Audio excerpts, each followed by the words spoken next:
Abdu का भारत में business करने का ऐलान। अब्दू मुंबई में कौन सा बिजनेस करेंगे? भारतीय टीवी शो बिग बॉस के 16वें सीजन में छोटा भाईजान के नाम से शोहरत पाने वाले दुनिया के सबसे छोटे कद के गुलकार अब्दू रोजिक ने भारत में बिजनेस करने का ऐलान कर दिया।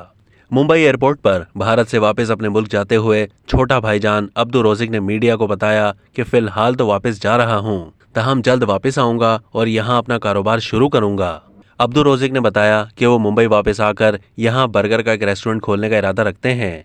भारत से रवानगी के वक्त उन्होंने एयरपोर्ट पर अपने फैंस के साथ तस्वीरें भी बनवाई, जबकि अपने सोशल मीडिया अकाउंट से भारतीय टीवी शो के मेजबान और बॉलीवुड सुपरस्टार सलमान खान के साथ तस्वीर शेयर करते हुए लिखा कि छोटा भाईजान यहीं रहेंगे। दुनिया के सबसे छोटे कद के गुलकार और सोशल मीडिया स्टार 19 साला अब्दू रोजिक का ताल्लुक ताजिकिस्तान से है, तहां वो दुबई में मुकीम है। उनका कद सिर्फ 100 सेंटीमीटर है। अब तक के लिए इतना ही। मजीद मालूमात के लिए डेली जंग के यूट्यूब चैनल को सब्सक्राइब कीजिए।